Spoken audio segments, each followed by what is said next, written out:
I can't hear you. Peace, peace, peace, peace. Now you hear There you me? go. Yes, loud and Okay, clear. I'm in effect. Peace. This is the Speak Your Mind podcast with the Allis. We back in effect. We back in effect. We got some relevant topics, important information to share with you today.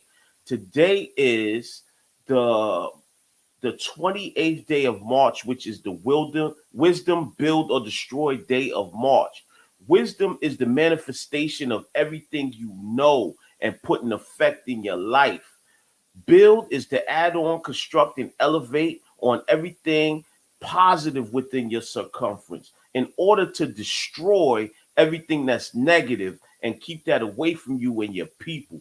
So the wisdom builder destroy degree today basically means that I have to manifest and build positive things so that I can create a world for myself and my people that is conducive to our survival and to our elevation. So with that, I say peace. I just want to bring the queen back on.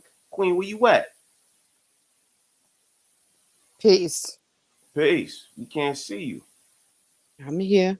There we Okay. go. Hey, peace, everybody. Thank you so much for joining in with Speak Your Mind podcast with the Allis. I definitely want to say peace to everybody once again. This is the 28th, and we got what 2 more days for Women's Month, as they say. We got a month, March month, which is amazing. Thank you to the government for giving us a month. However, Women's Day is every day, So with that, I say peace. Let's get to it. So we got some current events. Let's talk about it. Okay, most definitely. So, what we going to talk about today? I think the first thing in honor of Women's Month, I was listening to a broadcast earlier today, and they were highlighting a person that I was recently in a Zoom with. Now, this person is like world renowned right now, and I don't think a lot of people in our neighborhood know about this person. So I definitely want to show some information about this person. Okay, let me share the screen. All right. All right. So here we go. Can y'all see the screen? Yes. Okay. So check this out. Who is Kazmikia Corbett? In honor of Women's History Month, we will be honoring this woman right here. Her name is Kazmikia Corbett. She is the NIH coronavirus researcher, right? That has helped to develop the Moderna coronavirus vaccine. A lot of people don't know that the lead researcher for the coronavirus Moderna vaccine was and is an African American woman by the name of Kismikia Corbett. This woman, I recently had a chance to be on a Zoom through Bar Prison Initiative, and she was talking about, vaccine hesitancy within the African American community. But this is an old article right here. This article right here is where she was talking about Anthony Fauci. She was basically saying that Anthony Fauci has to check his white privilege. So I didn't even know about this article. I really didn't know about Kizmikia until recently when BPI had her on the lecture and on the Zoom teaching us about how she developed or how she helped develop the Moderna vaccine.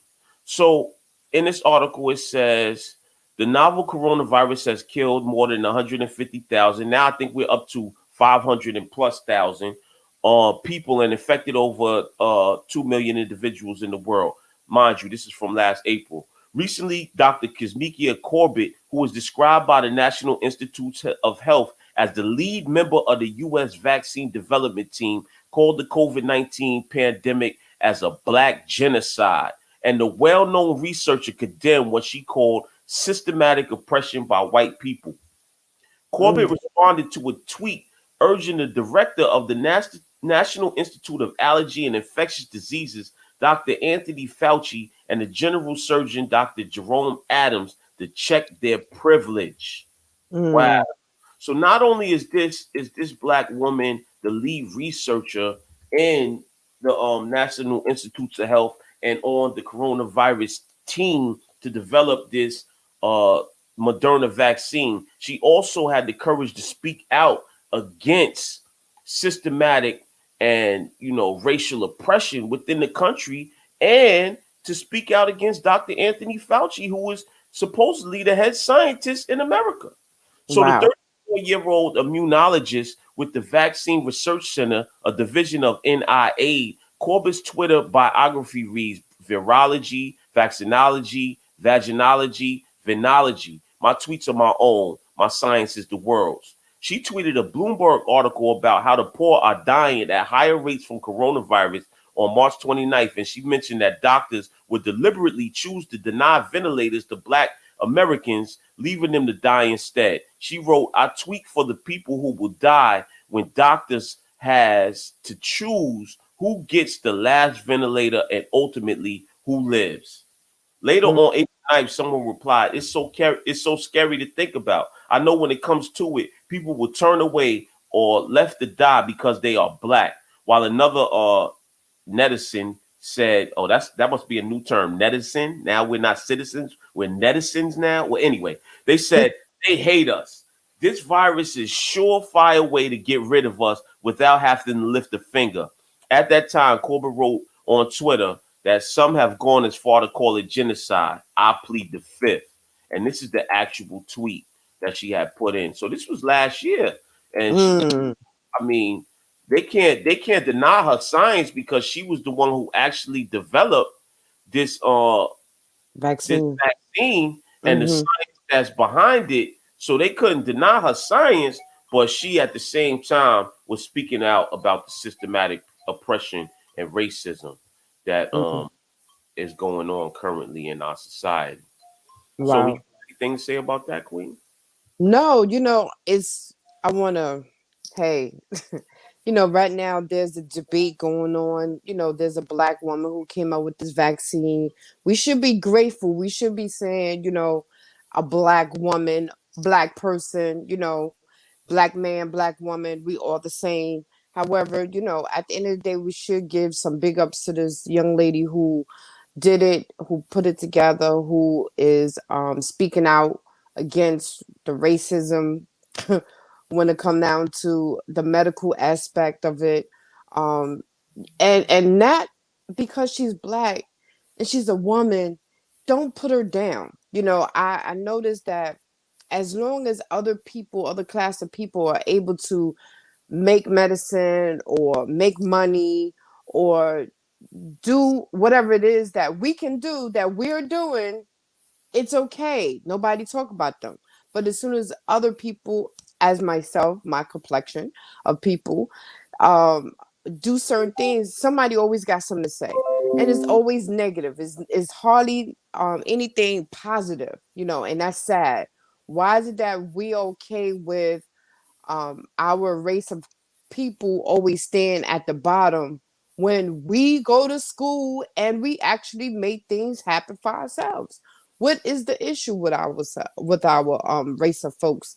However, I want to give the big old shout out to this sister who came up with the vaccine. To each his own. To whoever that take it, whoever that believe in it, do your thing. I know COVID is going to be around for a very long time, and it just got to be safe. So if this is what the vaccine that you're going to take, big ups to that black woman scientist who made it happen. Big ups. Right. So, when it comes to the vaccine, you have to make your own decision. Some people are pro vaccine, some people are against the vaccine. So, we're not really taking a stance. We're just basically bringing out the information about who and what the vaccine is, who developed the vaccine, I should say. Mhm. Um, but people have different medical conditions. Some might have diabetes, hypertension. Some people might be elderly in their age. So you have to make the decision that's best for you at the end of the day. Um, Absolutely. there are certain things within this vaccine that make it kind of questionable. So you have the right before you put something in your body to question and figure out exactly what this is we're dealing with. And we have somebody here today that may be able to speak to some of the questions that people have. But before we get into that, I have um a couple more current events. So the second one I would like to highlight is a recent current event that I'm sure many of you have heard about.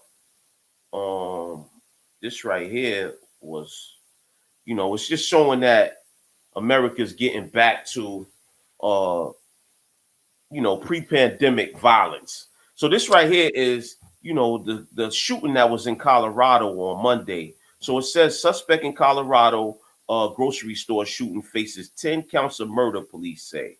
And this is in CNN. It says the 21-year-old suspect in Monday's massacre at a Colorado supermarket, which left 10 dead, including the store manager and the police officer, faces 10 counts of murder in the first degree, police said Tuesday.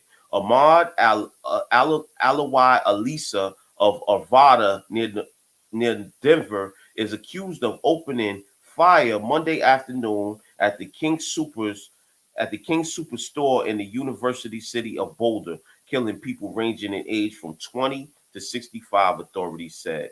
Police took the suspect into custody at the store Monday afternoon, less than an hour after panicked 911 callers told dispatchers at the of the killings unfolding there. Alisa, who at some point was shot in the leg Monday, was booked Tuesday in county jail after being treated at the hospital, authorities said.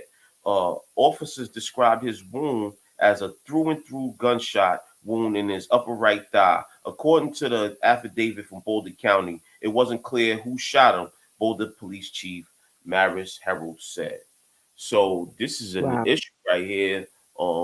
I think there was another shooting in Florida. I'm not sure at a massage parlor. So and then this shooting a couple days later. So before this pandemic, there was shootings all over the country where people would just go in a random site and just start shooting people. I know, like I really have issues with this when it comes to these shootings because a lot of times within our neighborhoods, people highlight the fact that there's people in our neighborhoods that are getting into beefs with each other and shooting, but they're not talking about the random violence that's occurring out there in society. So you got anything to say about that, Queen? As they say, they always highlight black on black crime, but there's crime everywhere. The Is universal. You know, what are we going to do about it? Community violence. That's what it is. What are we going to do about it? First of all, when you're in the street, stay alert. That's number one. Keep your eyes and ears open. Um, you know, I see a lot of young ladies be on their phone and, brothers cursing out at the end of the day, keep your eyes and ears open. Don't have your earplugs up so loud in your ear with the music. Stay aware, stay alert at all times. Do you understand what is going on? The things that's happening around you. People people kill me when they say I don't watch the news.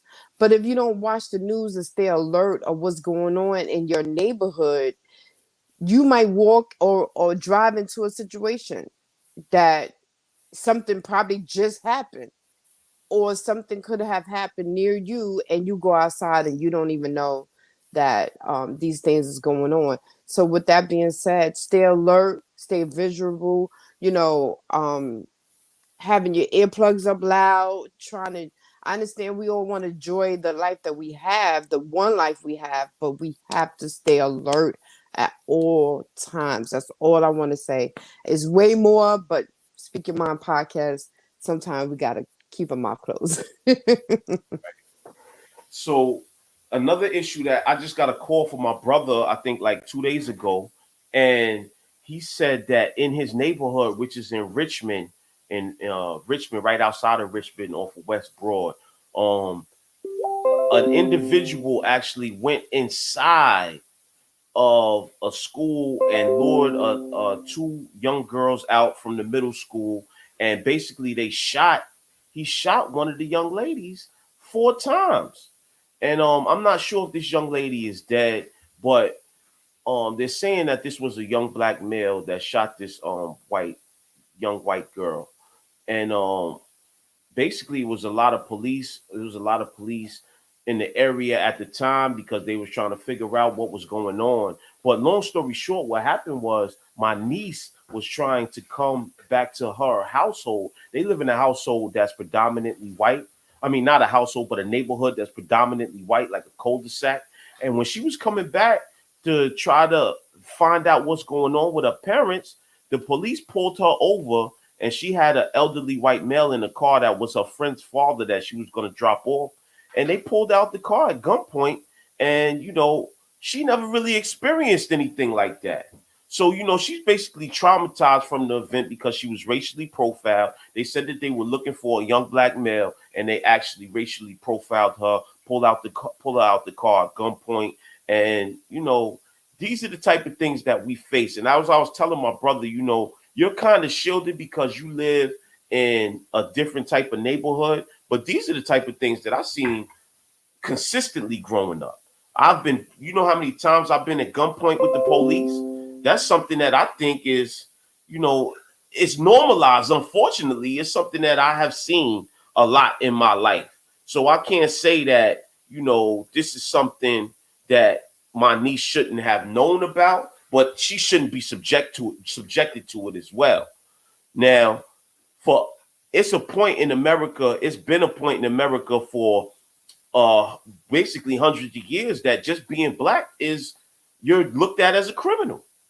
So at any time if somebody feels like they could that the crime is being done or you're out of pocket as a black person, they will criminalize you. And I really think that it's time for us to fight back even harder against this issue, especially with the issues that we went through last year. We can't drop the ball on this. And the George Floyd Justice and Policing Act still hasn't been passed. For those out there who don't know, research that bill and support that bill and speak to your local congressman to get this bill passed. This is ridiculous. We still haven't had any type of legislation passed since George Floyd. Now, next, I have two last articles that I just wanted to share real quick on a lighter note. The first article is about medical marijuana in New York State. All right. So I know a few people will probably be happy about this. So just recently, it says New York lawmakers agree to legalize recreational marijuana. Legislation would allow recreational marijuana sales to adults over the age of 21 and set up a licensing process for the delivery of cannabis to customers. So, lawmakers reached an agreement late Saturday to legalize recreational marijuana sales in New York.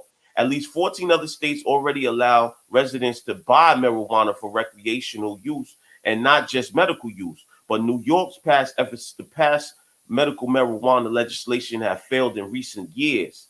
Democrats, who now wield a veto-proof majority in the state legislature, have had passing it on a priority this year, and Democratic Governor Andrew Cuomo's administration has estimated legalization could eventually bring the state about 350 million annually. My goal is carrying this legislation has always been to end the racially disparate enforcement of marijuana prohibition that has taken such a toll on communities of color across our state, and to use the economic windfall of legalization to help heal and repair those same communities. Senator Liz Krueger, Senate sponsor of the bill and chair of the Senate's Finance Committee, said.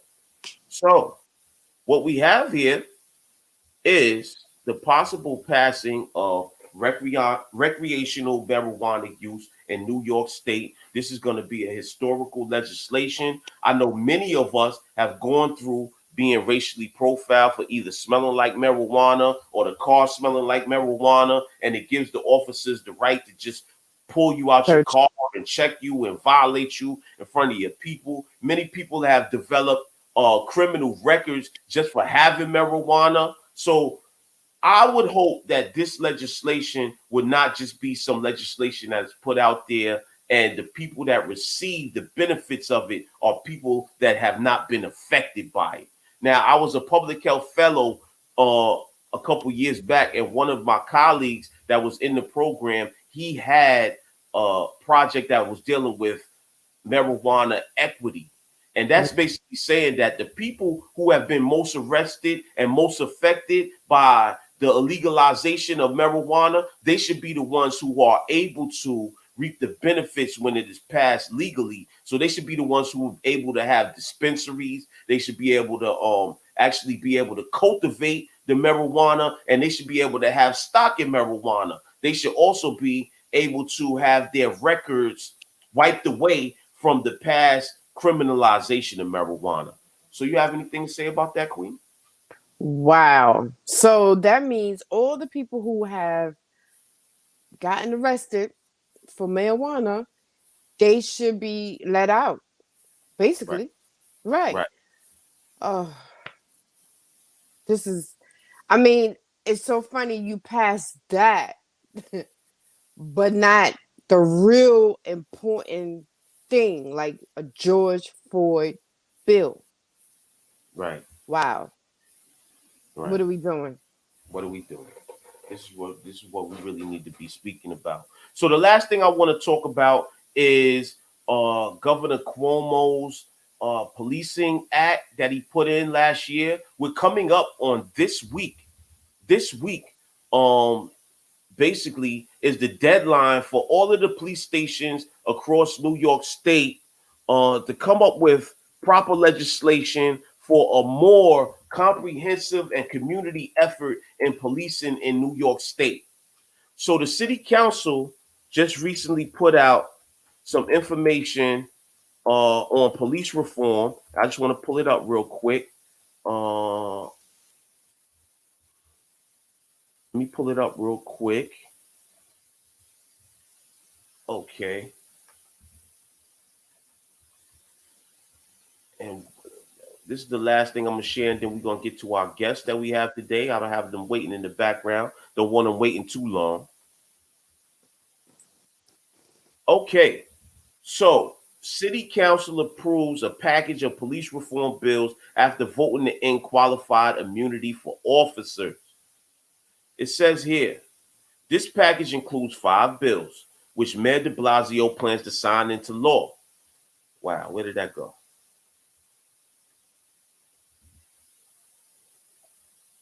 Okay, which Mayor de Blasio plans to sign into law. I think we made a meaningful step forward in providing some real accountability to the police department on behalf of New Yorkers, said Council Member Stephen Levin. Levin proposed the bill that greatly limits qualified immunity for cops, making it easier to sue an officer if rights are violated. He said these reforms are just a start and promise more in the future. Mayor de Blasio said he supports it because the city would be financially liable, not the officer, but other questions if the bill goes far enough. What I want to see is individual level responsibility. This would change the calculus of the officer on the street, said Susan Kang, an associate professor at John Jay College of Criminal Justice. For potentially tens of thousands of dollars, that's what going to that's what that was going to tell a whole lot of people this was not a job they could pursue, said the mayor. Some of the bills will require the NYPD to issue a quarterly report on all traffic stops and will shift the crash investigations to involve serious injury to the Department of Transportation. So basically, these bills are basically increasing the police reform in New York City, and it's basically showing that the officer, if he chooses to do something that's illegal to some of the citizens in the city, they will be held accountable for it. However, the money will come out of the city's pocket instead of the personal officer. Mm. So you have any comments on that? They need to implement that. They really do. Wow, I wasn't able to hear all of it because the urgent call came in for me. But Okay. I think this is something that we spoke about before. Right. Well, Right. we spoke about Cuomo's. executive order basically saying that everybody has to have their police reform. All of the police stations across New York State have to have their police reform in order by April April 1st, or, 1st, or right. funding. So April 1st is rapidly coming up. So I think that this city council bill was probably in response to that. So making sure that they have something in place. In place, right. hmm That We'll makes see. See about, something out. yeah, exactly. You already know. They got to throw something in there just because of what he said. And right now, since they really trying to push him out, people, they really trying to push him out. We don't know if the allegations are true, but since they have this bill about the, want to be passed or something be implemented by April 1st, they Executive order. Yeah, executive order, right. they really, really trying to find every way possible to push this man out. I don't know if it's true. I don't know. However, if y'all pay attention to a lot of other people that's in office on YouTube and other things, social media, how certain people will hold girls' faces or allegations came out on someone else. I don't want to say who, but if you really pay attention, you see that something is not right. Right. Something is not right. And one way of trying to push somebody out is to use sexual assault. If but I don't hear anything where is the person Chromo had actually sexually assaulted the girl. I'm sorry, I don't hear it. You know, I don't hear it. I want to say more, but once again, I got to keep cool because at the end of the day, they will block us from our show. So we don't want that, right? So, 101, if anybody want to call and just get the information of what I'm talking about, you're more than welcome to call. However, I don't know what they're really pushing out here. Since we got the whole Me Too movement, they're really trying their very hardest to push this individual out. Um, I just want people to keep their eyes and ears open, stay conscious. Um, don't always fall for the okey doke. Um, yeah, that's all I'm gonna say.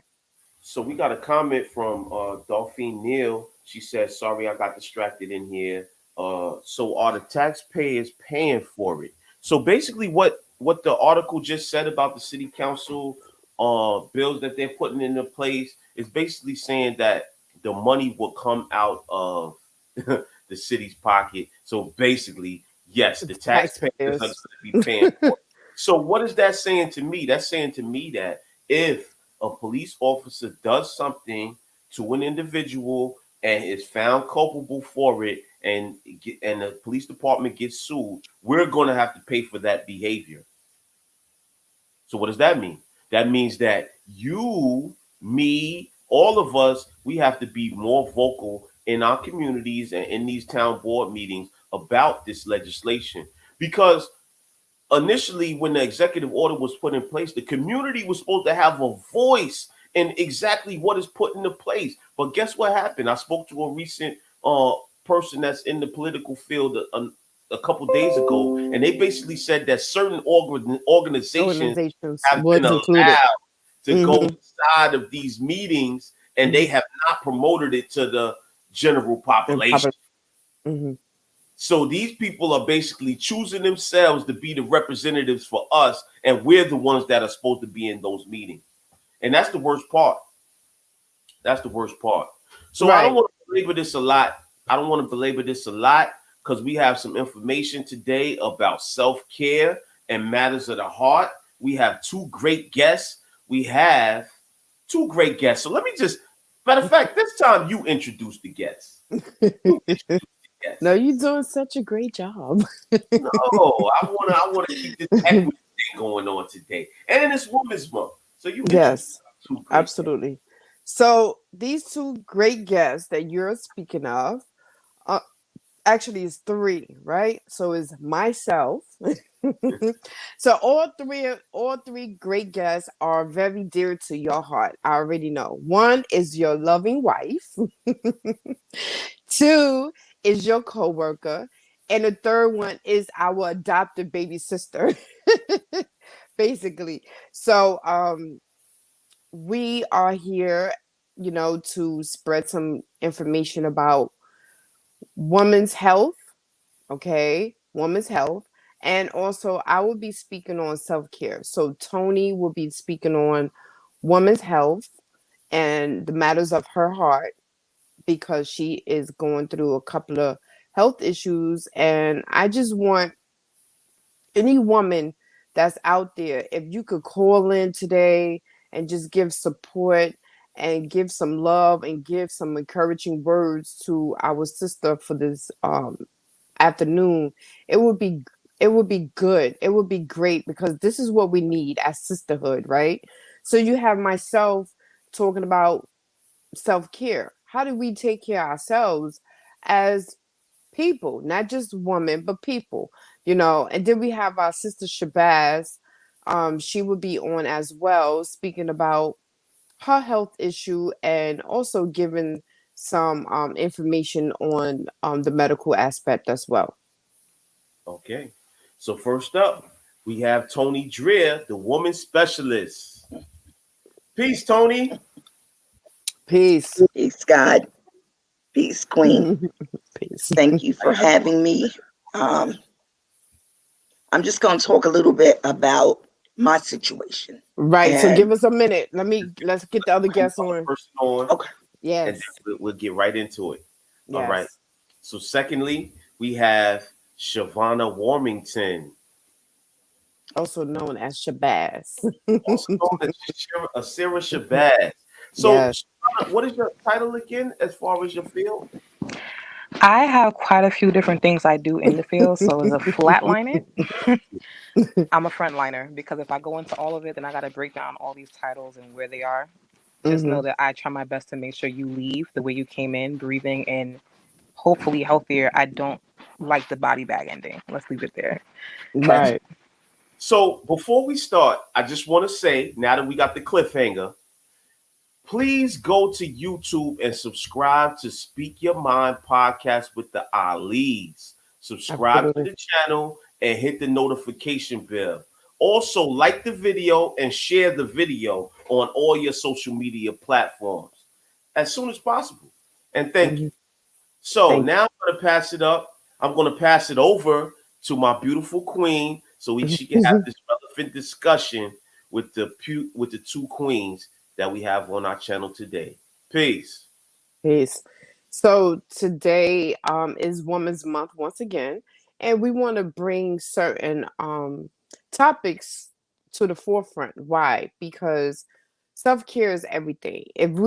I just recently noticed um I needed to implement this in my life as well. I've been working, working at work, come home, work, push a book, working on my organization. It's so much that's going on, right? So just last week, my husband said, no, you're going to take off and we are going to the spa.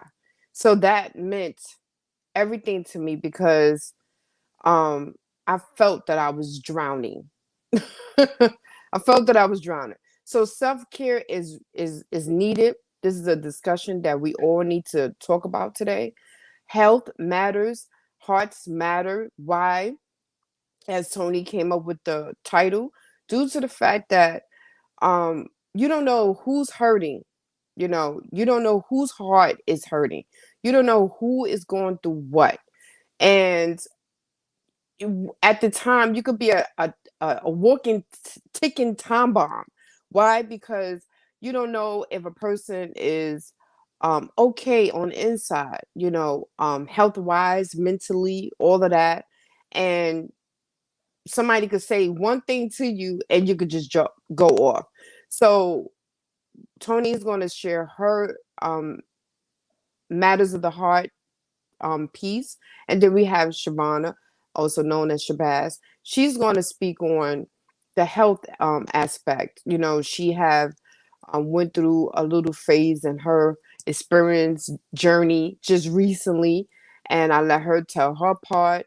And at the end of the day, this is for not just for the ladies, but for everybody. So I wanted to start off with myself, but my PowerPoint needs to be up. So if the husband is there, hello. Okay, so he said, give him a second, keep talking. Okay, so health does matter.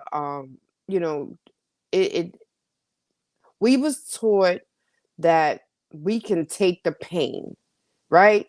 Back in slavery days, they were beat us, they would do all of these things, and if you cry about it, they don't want you to cry. You don't feel that you're okay, and remind you we got webs all on our backs, all on our bodies, right? Okay, so they teach us don't cry about the pain. They teach us you're not in pain. They teach us 0 to 10 at the doctor's. What is your level of pain? Before I came in here, I didn't have no level, right? So if I say 0 or 1 or 2, you're looking at me like, well, you're not in that much pain. But I didn't come in here. Before I came here, I didn't have any pain. So to me, the pain is 1 or 2. Now 10. What do 10 look like? Because I'm falling down. I can't bear it. I can't walk. That is 10 for you. No, that is 10 for me. Okay. If I'm coming in like that, 1 or 2. If I'm coming in like that, that is my pain. I cannot take pain. We bear children. Yes, I understand. But even bearing children is painful to those who have multiple kids or those who don't have but one. That's pain that's a body is coming out of you, right? That's not an easy thing. That's not easy. So with that, I wanted to speak on self-care. I took my time out and I put it together for everybody to enjoy, get something out of it. Okay. Can you make it bigger for me? Because I can't see anything. Go ahead, make it bigger. We need to take the time out to just take a personal day. I just recently had to do it and I feel so relaxed. Um, it was different. I never done it before, never took a personal day, but since all the stuff that's going on in the world, every day killing, every day somebody hurting, it's just too much. So I needed to take a personal day for my own self-care. So if you could go to slide show, excuse us. I'm so used to using Zoom. StreamYard is different for me.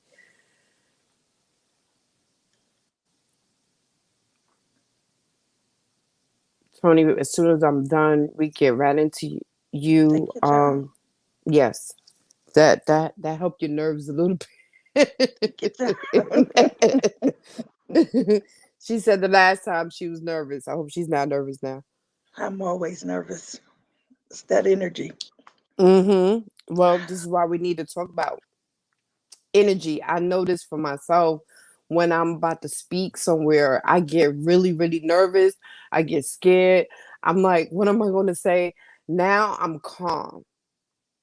And I'm so calm that I'm talking low. I'm nervous, but I'm calm. You know, I think Shabazz probably saw me get a little who because we had a couple of events together, and I'm all over the place. Now I'm to the point that I'm so relaxed. I learned how to meditate at the beginning of the pandemic. I learned to meditate. Why? Because there's so much that's going on in the world. You just have to really take out the time for yourself. Because if you don't and give your life to everybody, then you're going to drain yourself out. This is why I have these pictures up on the wall is because I come in here. This is my peace spot. I come in here with my computer and I just relax. We need to have a peace spot in the house as well. That is the part of self-care. Clean out an area if you can. I don't care if it's the bathroom. Put your bathroom, make it beautiful, and just give yourself that time to just smell the aroma of flowers or of certain things or perfume or whatever it is, and just tune everything out and just give yourself that time. It's very important. I had to really, really swallow this for myself. So self-care. What do you take? What do you take care of yourself in times of stress? Like, how do you go by doing it? How do we do this?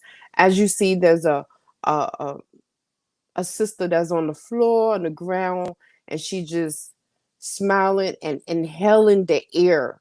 Smell the air. Bring all that in. That's energy, right? It's beautiful outside. There's sun out there.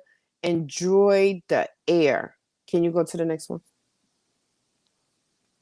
Organization versus disorganization. Next. Stay organized. Make a list. Make your own due dates. Before the actual due date, keep a calendar schedule.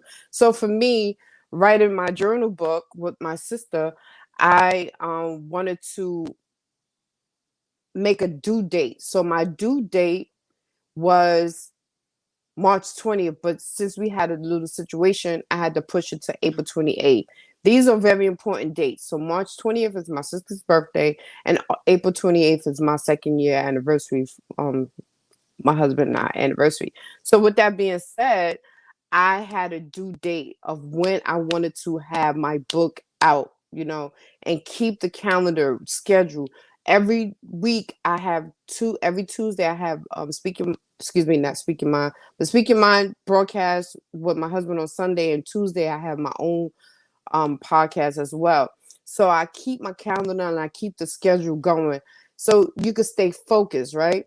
Keep going. And make a list of all the things that you want to do.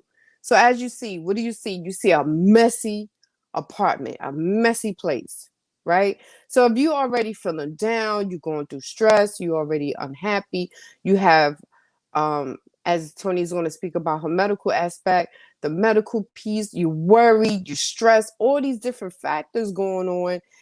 How can you breathe and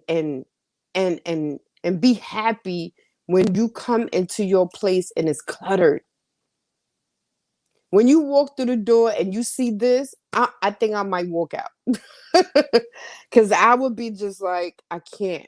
When I walk in our place, the first thing we see is the living room. And if that's all over the place, I got to start cleaning right away, because that only show my personality. If my place is cluttered, I'm all over the place. For me, I'm all over the place. I'm not organized. Nothing's going right for me. I cannot sit down and say I'm going to write a paper when I used to go to school and say I'm going to write a paper if this is what's going on.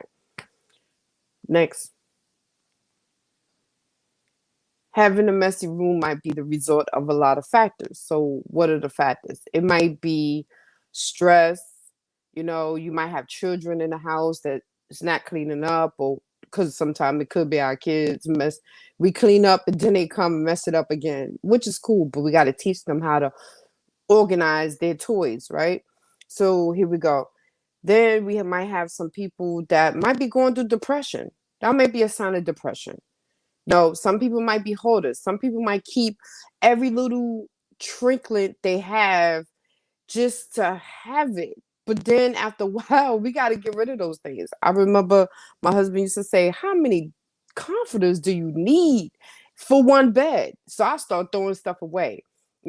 Some of my comforters had holes in them and the cotton coming out of it. He's like, no. And to me, I was like, I'm okay. It's a comforter. I'm warm. No, I had to get rid of it. So I did.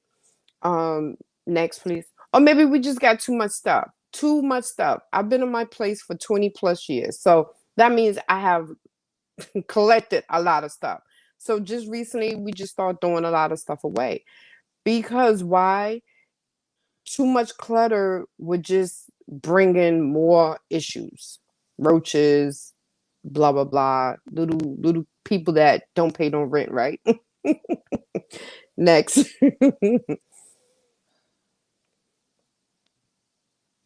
Next, please. Okay. Why is it important to sleep? Why is it important to go to get some sleep?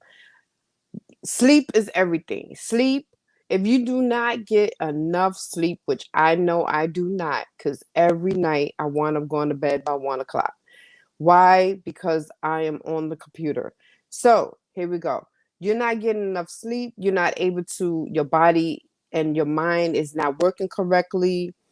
It could cause death. You're not getting enough sleep. You become fatigued, tired. You're not on your game plan. You're not on your 100%. You need to have a nice amount of sleep. So next, so I'm going through this really quickly, but sleep. Get enough sleep. Why? Because you get the good average of 6 to 8. Get 6 to 8 hours of sleep. Um, Keep that routine going. Leave caffeine alone, as they say. Leave caffeine alone. Leave alcohol alone. Leave nicotine alone. Leave these things alone, right? I got to work on the coffee part because that's what we drinking right now. I'm gonna So, drink my Bustelo. I don't know what you talking about. Like my yeah, Bustelo. you are too funny. So, but we do got to cut that off. Cut that down. I remember when he was in school, he used to drink 2 or 3 cups. That's an issue because he's not getting enough sleep. When I was going to school, same thing. I wasn't getting enough sleep. So with that being said, we have to find the time out to say enough is enough, cut it down, shut it down, and get the proper rest that you need. Next. I ain't gonna front though before you go to the next slide. That Bustelo be having my legs shaking. I be in here twitching. I be start pacing in the house. Like, what's wrong with you? Why you walking back and forth? What's wrong with you? That Bustelo Right. got me amped up. That thing, man, Right. that thing is right. If you don't know, you get you one of them bricks of Bustelo and put that thing in your coffee maker. You gonna be up and at 'em. Yeah, and that's the problem. Go ahead, because he be all over the place. So why is it important to exercise? Exercise is everything. Either you walking a couple of blocks. I just start. I used to get I am recently getting picked up from the building to the car, the building to the car. Now, before I used to walk, walk, walk, walk, walk. I used to walk to the Bronx. I didn't mind. Now I'm driving everywhere, right? So now when I walk to 10 blocks, I'm like, whoo, I'm tired. One of those things. But I have to get back into the routine of walking again. Walking for me is everything. Coming up these 6 flights of stairs is everything. Exercise, get out the house, walk. I know we in a pandemic. We used to go up to the roof. I used to call my supervisor and say, hey, I'm going up to the roof. And we used to just sit there, walk around because of the pandemic was so strong. And plus we had a curfew. We used to go upstairs and just walk up there, get some sunlight. Do everybody hear me? Okay. So exercise, yes, exercise is very important. People go to the gym. However, when people go to the gym, I don't know how they doing it, but they wearing a mask. Oh, great. Good for you. I can't do it. I'm an asthmatic. I need to I can't do so much with the mask on. Um yes, so exercise is very important. I be Next, ready to please. fall out. I be ready to fall out in the gym with that mask on. That joint, I ain't gonna front. It's crazy. It's a crazy experience. Sometimes I have to dip in the corner real quick and just take a quick breath and then throw it back on. But that thing, I don't know. Some say that when you work out with the mask, it makes you stronger, like your endurance stronger. I don't see it. I can't wait Mm, till I can just exercise without the mask. But you know, sometimes hey, I be ready to fall out. Yeah, I can't do it. Next, please. And once again, to each his own. People could walk. They could walk and they will be all right. But for me, exercising with the mask on, I can't do that one. So this is like super small. So remind you, you have issues like health issues. You got the stroke issue, you have high blood pressure, you have type 2 diabetes. So exercise and anxiety, you have to get out and exercise. Either either is running. A lot of people run because they want to burn off some steam, which is great. You go into the gym because somebody pissed you off. You want to just, especially in couples, not hit you, not hit your partner, but hit those weights and do what you got to do, or the punching bag, or whatever the case might be. So at the end of the day, the importance of exercising is everything. You got the health issue and um staying healthy. Also staying healthy, lose weight, which is great. A lot of people during the time of COVID, some people gain that COVID weight. So right now is the time for you to go out there and get that weight off because the summer is coming. Want me to read this slide Next. since it's so small? Let Yes, me read it. please. Okay, it says need an emotional lift or need to blow off some steam after a stressful day. A gym session or a brisk walk can help. Physical activity stimulates various brain chemicals that may leave you feeling happier, more relaxed, and less anxious. You may also feel better about your appearance and yourself when you exercise regularly, which can boost your confidence and improve your self-esteem. It could also help with issues that you have with strokes, high blood pressure, type 2 diabetes, depression, anxiety, many types of cancer, arthritis, and falls. So there was a comment. There was also a comment. It says that, hold up, where is it? Oh, it says that hypoxia can result from working out or doing strenuous activities with the mask. Wow, I didn't know about Mm, hypoxia, but I guess a lot of us is going to be suffering from various illnesses to try to prevent an illness. That's what's going to be going on over these next few ain't years. that some? Wow. Wow. Yeah, so that's why a lot of people are, bringing the gym into their house. So at the beginning, when of the pandemic, we was trying to find some of the weights and things for the house so that way he could work out more in the household. But sometimes you just need to get out the house. Staying in the house now, I feel like when I go outside and I see a bunch of crowded people, I think I'm suffering with PTSD now because I'm like, oh my goodness, I want to just walk in the street or walk across the street. So next, please. So staying in the house, that's not that good neither. So let's try yoga, right? That's one part of your exercising. You could try that. It's not so much that you have to do. You're more or less you stretching, you being more you're being spiritual with yourself because there's certain parts that certain way you sitting and through yoga classes is bringing all the spiritual. That's for me. I will be in tune with my spirituality when I'm sitting a certain way on the floor. So with that being said, yoga is great. You can wear your mask, you can still stretch out, you can still do some great exercise movements for yourself as well. Next. Exercise. Once again, 30 minutes.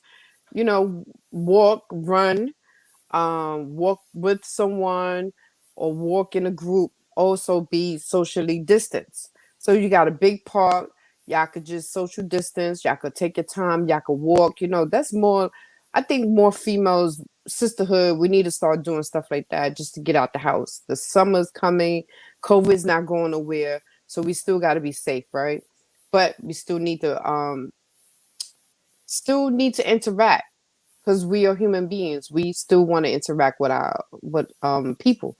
I Next. see that wholeheartedly because I know that I was supposed to start working out months back, but I couldn't. I mean, I wanted to do it every day. I was like, you know what, I'm gonna go work out, but I just couldn't get the drive to do it. But once I linked up with my bro, Cash, now I got something to say. Okay, this person's gonna be there. They're gonna hold me accountable, or he gonna say, what's up with you? You ducking the workout or something like that. So now we driving and we pushing each other to work out. It's always good Right. to have a partner. Prince is my all-time partner, but being that he's over in another borough, I got my homeboy right now, so we working out on a consistent basis, and we strive each other, we drive each other to do better.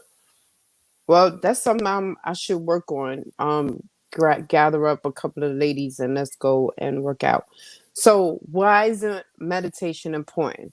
Meditation is everything. I enjoy meditating. Like I said, when I used to go on Facebook Live, I used to do the meditation with, whomever that tuned in, and it was so relaxing that some of us was like, "Oh my goodness, I was about to go to sleep."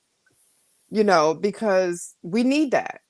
Like I was telling the sister, sometimes we get so fearful and so stressed out that we forget about these little things. These things help you calm yourself down and just tap into the other part of the universe. So it's beautiful. I enjoy meditating. Next. Okay, can you read that? Meditation is a mind and body practice that has a long history of use for increasing calmness and physical relaxation, improving psychological balance, coping with illness, and enhancing overall health and well-being. That's my field.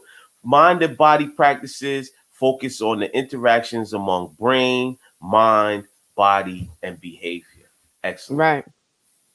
Right. Try meditating. Put some of that music on.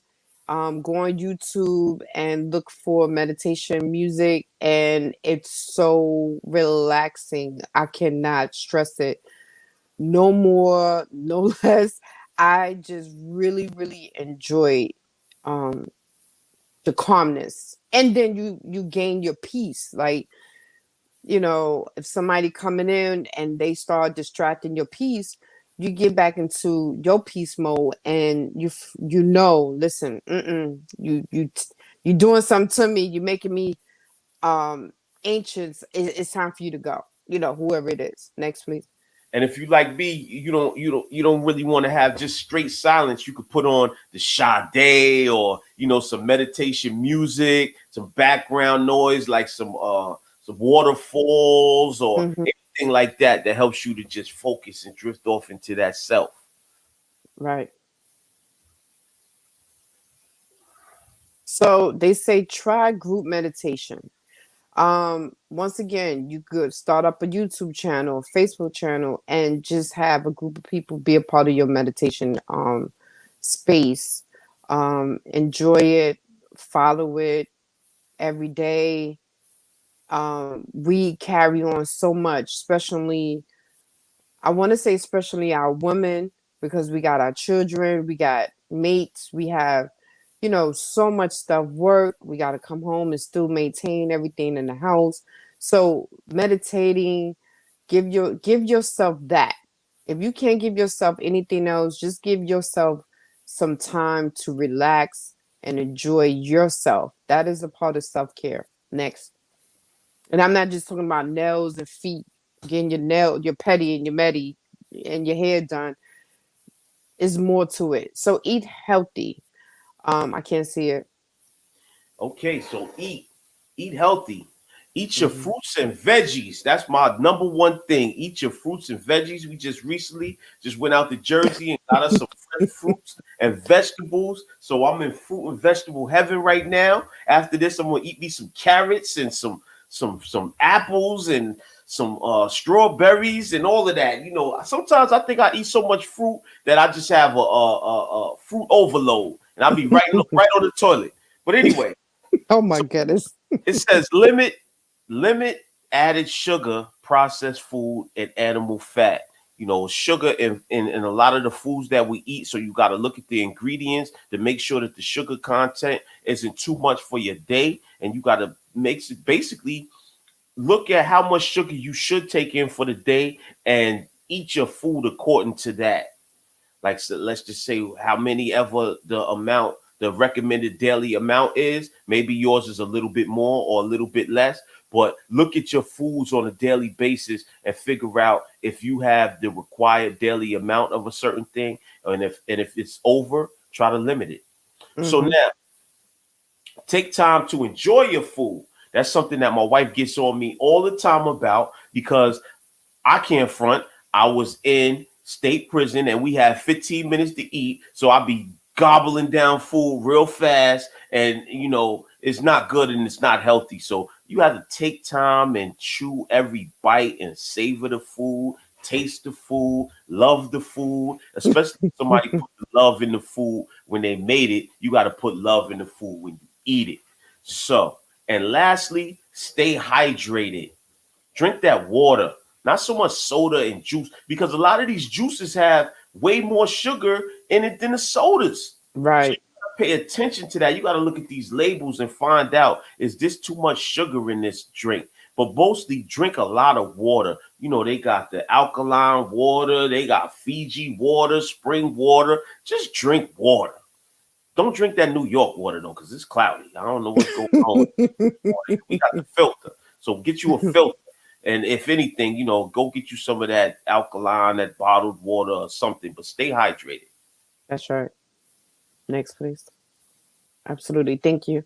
So spend time outside, right? Take a breath, take a breather, fresh oxygen. Even though New York City, we already know the air is not so good. We know that. But go outside, go outside, enjoy the air.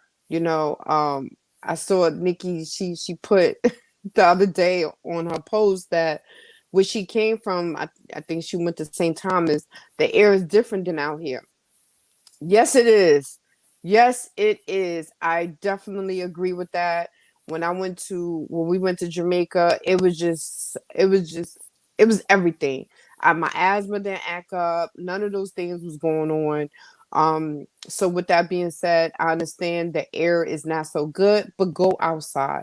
Enjoy the air, enjoy the sun. I'm gonna say that, the sun. Enjoy the sun.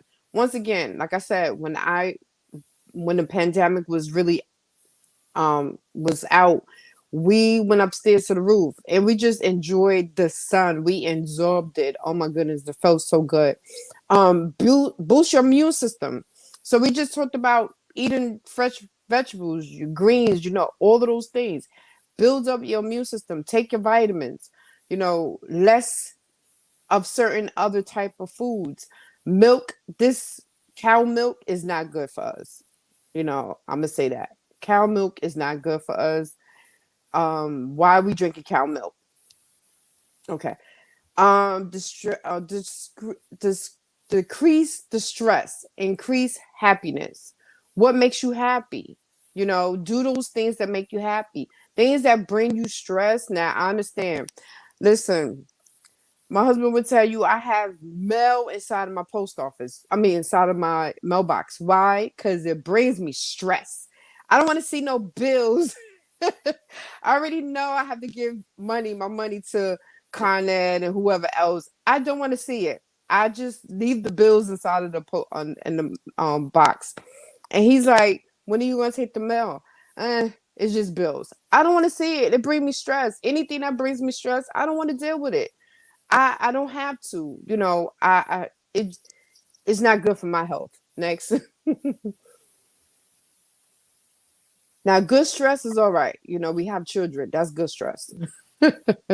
Stay in touch with your spirituality and your religion. Stay in tune with your spirituality and your religion. Whatever your religion might be, whatever God you worship or whatever God that you pray to, stay in tune, stay in tap with your spirituality. Truth be told, I'm gonna say this. We have so many different gods, but we got one devil. I don't understand.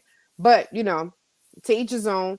I stay in tune with the universe. I like hearing, I love hearing um those positive words. I enjoy hearing what I'm doing right, what I'm doing wrong. I know when I used to go to church, oh my goodness, I used to get beat up because I felt like I was doing everything wrong. No, I don't want to feel that way. I don't want to feel like I'm doing everything wrong. I'm continuing doing right things, and I want to keep that going. Spirituality is everything. We are already spiritual people, Black people. We are already spiritual people. Our ancestors, way, way, way, way, way back, we were spiritual. Okay, we had each other.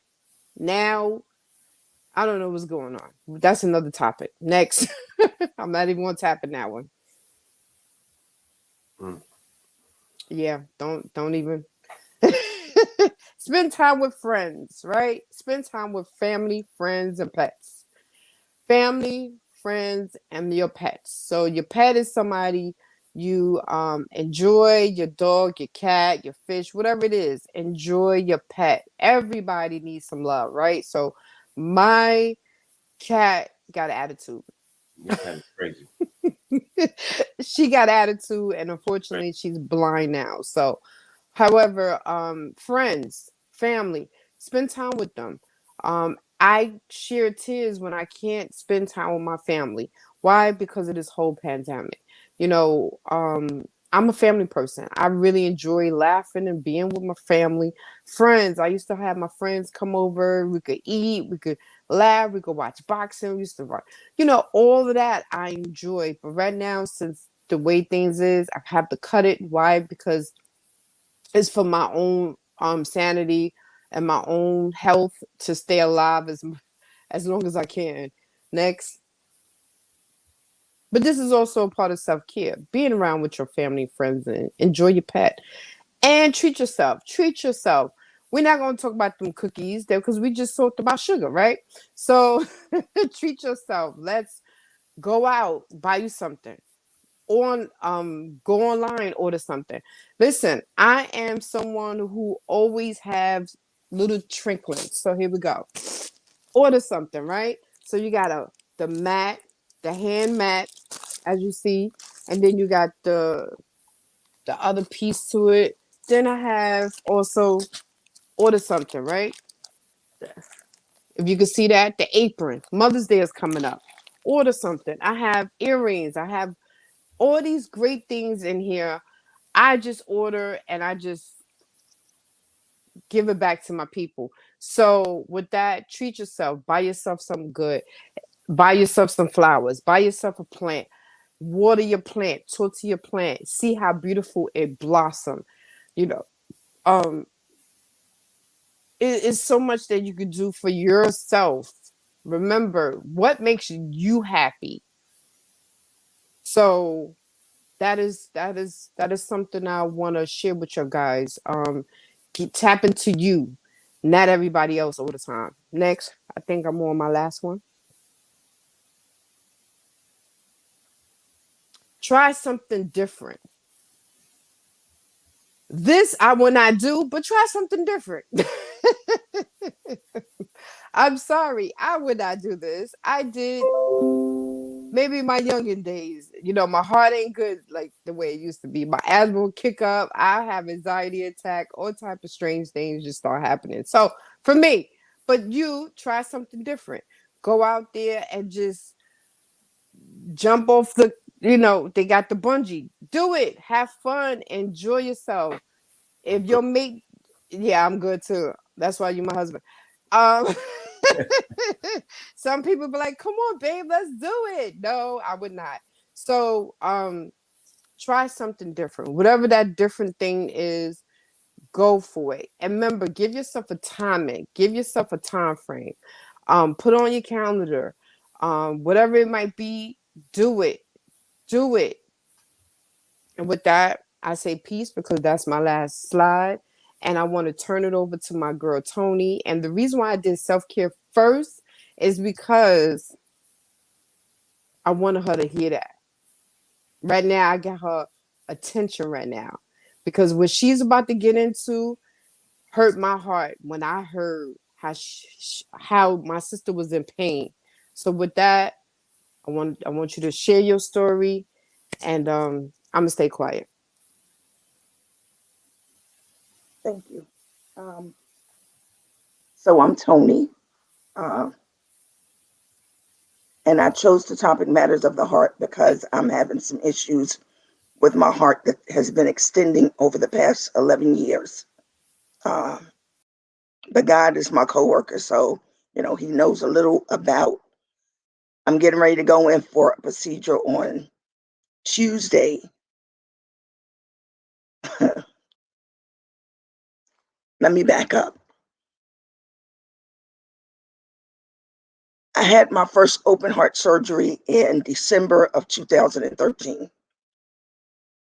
And I was between seeing cardiologists and seeing pulmonary doctors because they couldn't figure out what was causing such severe shortness of breath for me. It ended up being the doctor telling me that I had two deteriorated valves that needed to be replaced immediately in order for me to live. And I also had a valve that needed to be repaired. They also stated that it would be an easier operation if I decided to use metal valves because I would never have to worry about having another heart surgery again. That was in 2013. By 2014, all of my symptoms had returned. I went back to the cardiologist that performed the surgery, only to have him tell me that sometimes it gets worse before it gets better. And I was left to suffer for another 2 years before he admitted that he put the wrong size valve in my chest. And I would have to undergo another heart surgery in order to make it right. But he wouldn't do the surgery. So I had to go on a hunt and find someone that could replace this valve. And I had a second surgery in March of 2019.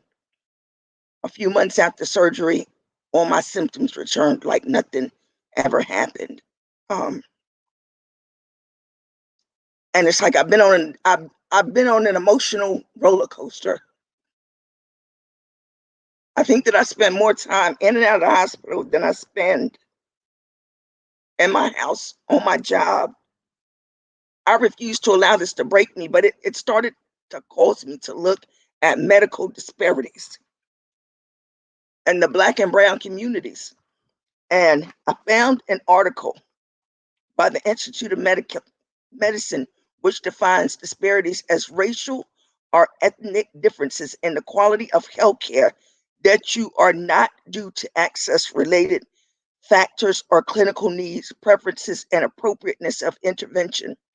Racial and ethnic minorities tend to receive poor quality care compared to non minorities, even when access related factors such as insurance and income are controlled. I have a job, I have insurance. I just have doctors that think more about their pockets than they do about my health. I was listening to the Queen talk about exercise. I wish that it was just that easy. I had my first surgery after being on steroids for 3 years, and I weighed 389 pounds. So going to see a doctor, I have to build a tough skin to listen to the insults that they underhandedly throw your way. Oh, well, you're morbidly obese. Oh, if you lose some weight, maybe the problem will go away. From that 379 pounds, I'm down almost 100 pounds, yet I still experience the problems. I can't walk from my bedroom to my bathroom, which is literally 7 feet apart from each other, without being extremely winded. Two of the heart valves are now bleeding again. I wish that I had done more research. It's hard not to.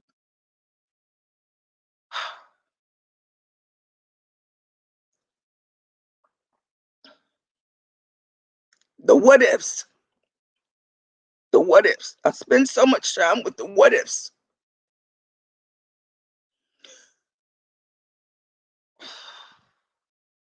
I know that I'm not the only person out there that this has happened to. Um, my my second surgery. I have a 1-page operative report for you going in, taking out a valve and putting in another valve. You took a vein from my leg and you told me that it was placed in my heart. However, I went to the hospital because I was sick. I was just in the hospital. I came home in February. And the vein that you took that was supposed to be placed in my heart is not there. So my question then became, what did you do with my vein? You removed the vein from my leg and you said that it would be in my heart. It's called the cabbage. It's a procedure known as a cabbage. And I don't have that, but I don't have the vein in my leg either. Mm. So it's just the harvesting organs, the things that they doing to Black folks in hospitals. Like, it's a lot. It's definitely opened my eyes to pay more attention. I refuse to be broken. I'm going on Tuesday where they're going to poke around in my heart. It's going to leave me in like a lot of pain for the next 3 days. I've taken some time off work. I feel defeated, y'all. Like, I feel so defeated from my religion. But some days even that's not enough for me. Like, I just feel broken. I just feel defeated.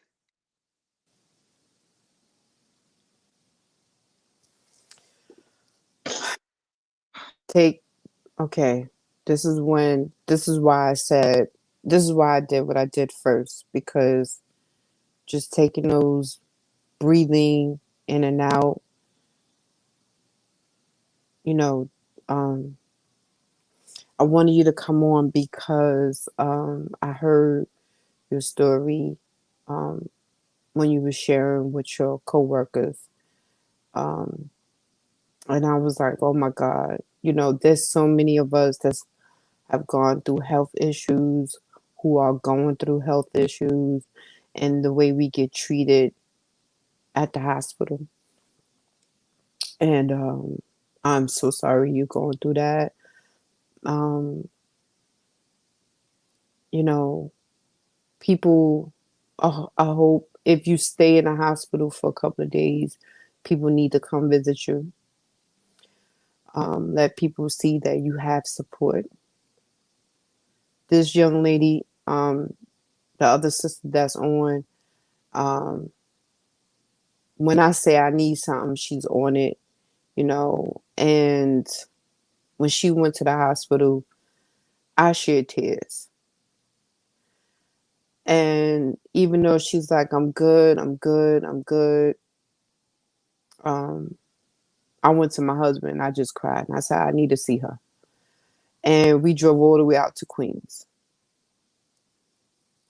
Um, you need people around you at all times. Like I told you on the phone, Tonie, I know you here all the time. Stay strong. You are strong. Sometimes you don't even want to hear that. Sometimes you just want, realistically, a hug and to feel like you're good. Um, and you will be good. I told you, just take out the time and just meditate and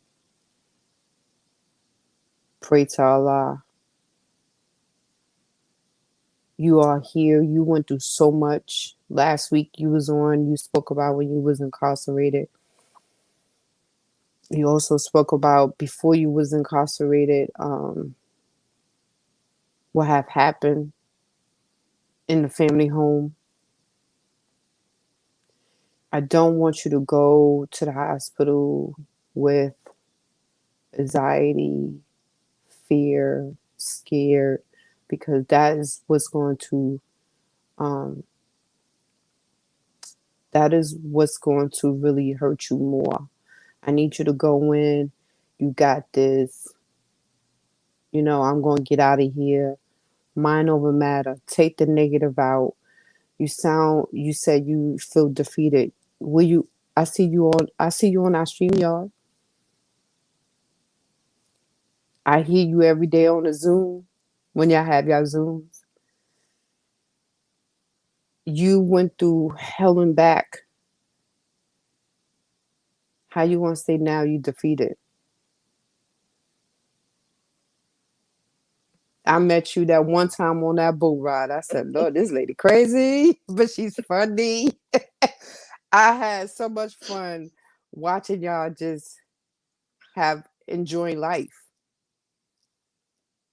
We all have bumps and bruises and ups and downs with life, but don't allow the enemy to know that you gave up because you're speaking it by saying, I'm defeated. I feel defeated.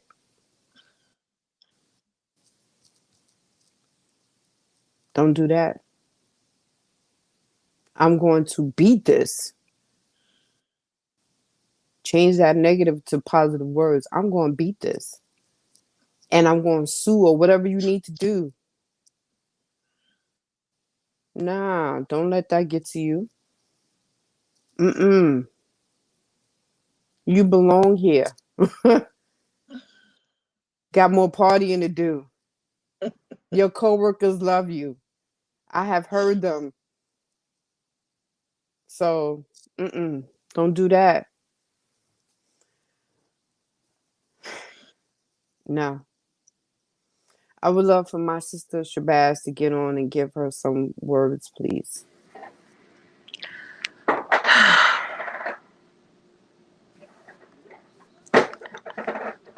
I'm angry for you.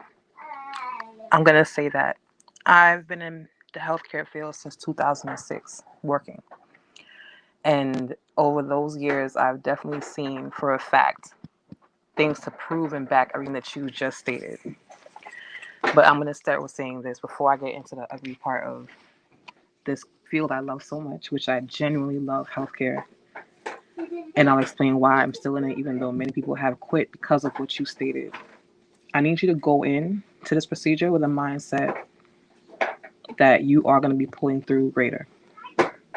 And nothing that's happening right now is in vain. You pretty much have a story that needs to be told. And you're speaking on behalf of women, but even more on behalf of Muslims at this point, because it's a different kind of stigma. People don't even recognize being black or being a Muslim in healthcare. A lot of us are there and we look like this. We don't even wear the coverings because we don't need the stereotypes. We don't need the headaches. We don't need to be cast away, so to speak. But we are out here because we know that there needs to be representation. So even though you may not see them, they'll be touching you. The women will be there to make sure nothing happens. And they're in their heads like, I practice, we pray over you. And when you offer prayer in the day, I need you to take 10 minutes if you can and just stay seated where you are and meditate really deep and ground yourself. Get yourself back into realignment where that weak energy is gone, because from how your tone is, you're not a weak person. I've never physically seen you or laid hands on you, but you're not weak. So don't let the outside influence break you at this point, because that's not for you. You're going to be fine. We're going to speak positivity over this and we're going to see you pull through. I will be praying on this end. And it's not just a matter of you pulling through, because we know you're going to pull through. But we're going to see you come back out without a need of another surgery. And sis, if you can give her my information so I can keep in contact. I don't want you to put any of the business of where you're going or whatever out here. But reach out to me today so I can see what's what. And if we can just get people to follow up on you, we can do this. If I got to come out myself, I will And she drive. will. I sure will. I will have all of my PPE. I'll come out in my spacesuit. It's okay. But we got to look out for each other, because ain't nobody going to do it for us. And just stay prayed up. Positivity. I don't know if you're okay with sage, I would say burn sage, burn incense, clean out the house, open the windows, step outside into the sunlight and let that sun recharge you, because that's definitely a big issue, especially with the pandemic. People don't understand the power of the sunlight. It'll change your whole mood. Just do it. And no more thinking of the surgery at this point. It's going to go down and you're going to be fine. Don't have a second thought. Just pray and uplift yourself. Now, I was taking some notes while you were talking. Now, I am going to ask one thing. Are you going for an MVR or an AVR? I'm going for a right heart cath on Tuesday. That's probably going to be my fifth one throughout this process. Now, what bothers me with how a lot of the medical professionals, they visually diagnose you. They tell us we're morbidly obese. I'm supposed to be dead compared to that BMI chart because I am 5'8" at 326 pounds. I'm not even on that chart.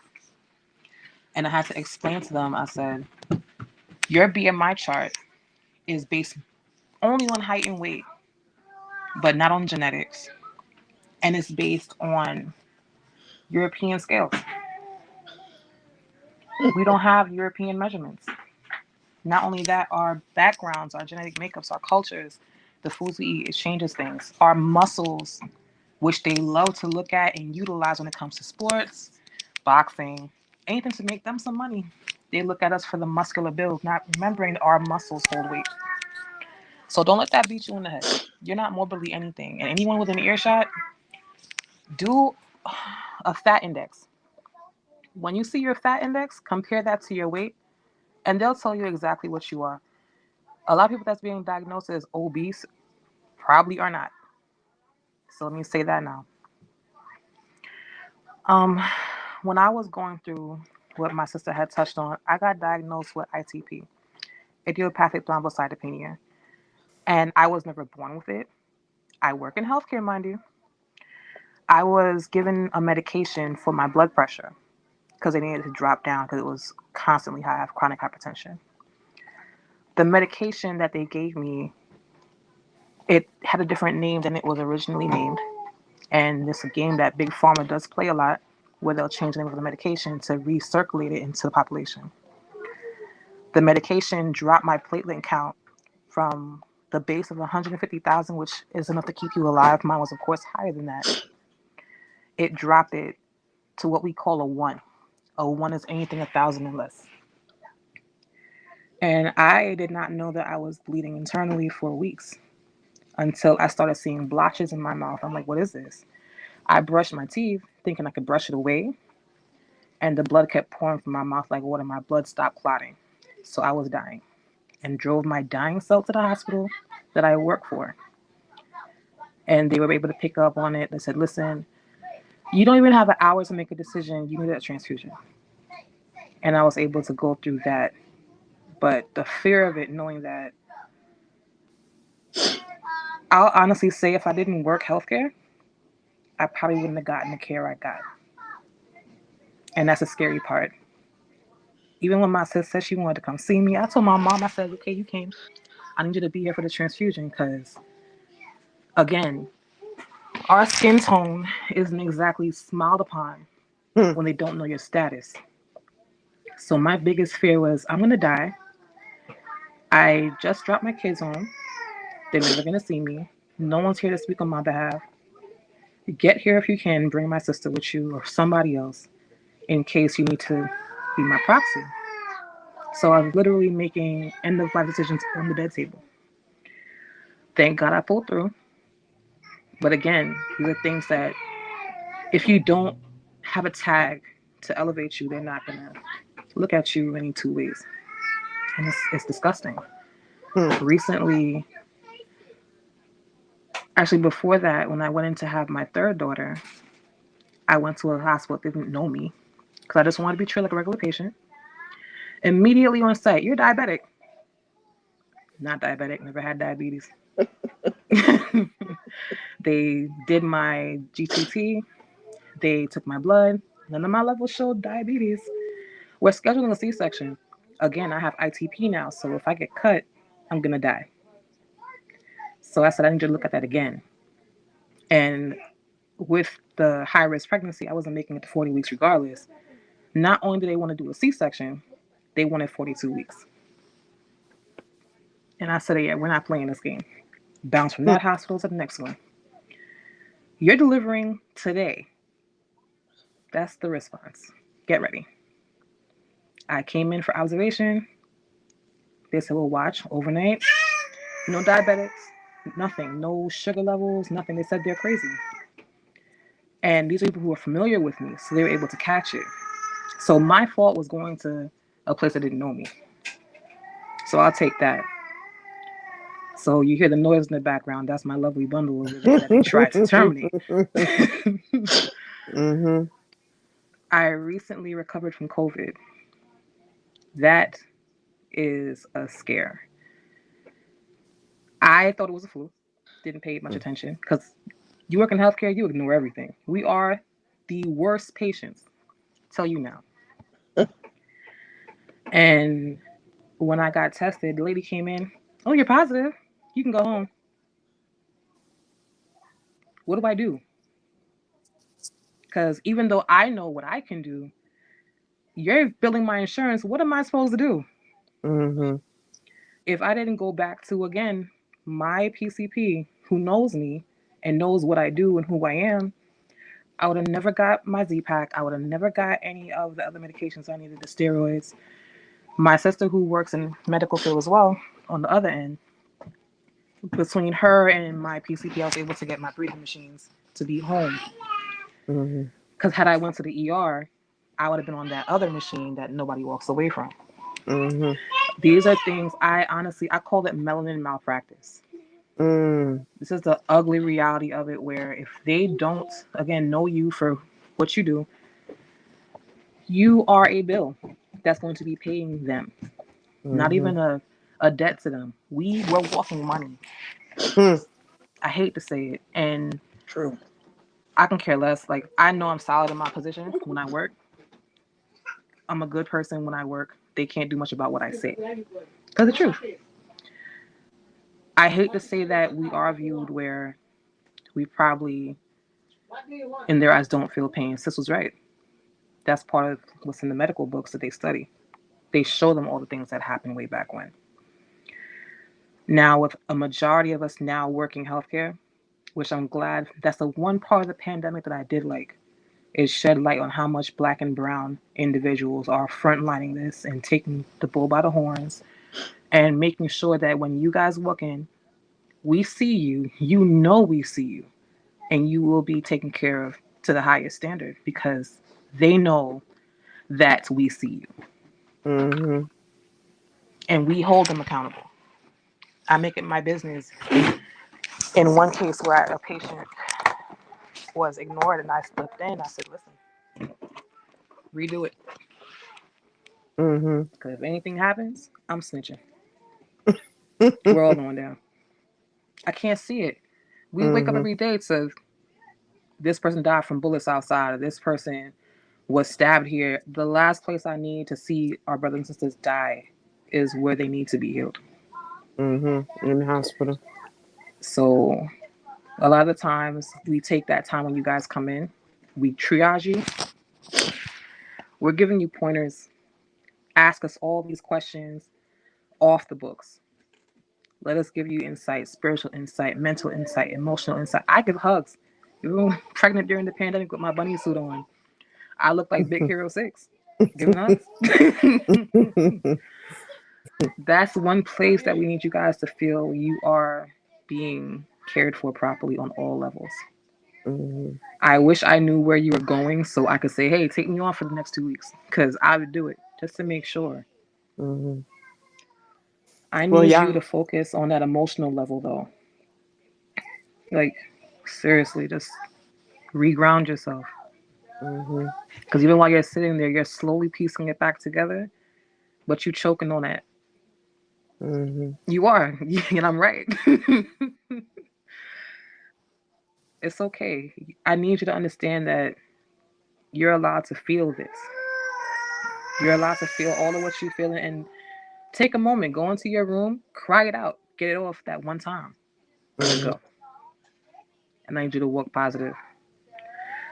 At the end of the day, you walk in there scared. We know it, but we need you to have that tiny bit because we're still human too, and we feel it. I can't tell you how many patients I done cried with, and I sat through procedures, and they'd be asleep, and I'm holding their hands. I'm not assisting with anything else. Call the next person, then I'm gonna sit right here because we're praying through.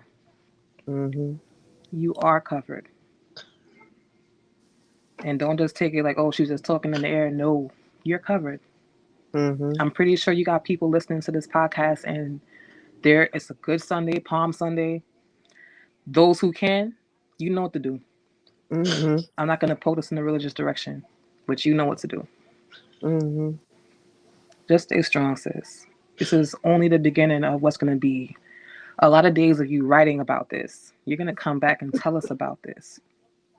And then Mhm. you're also going to make it your business, which I'm going to challenge you to take this experience to push Mhm. for the change for Muslimas.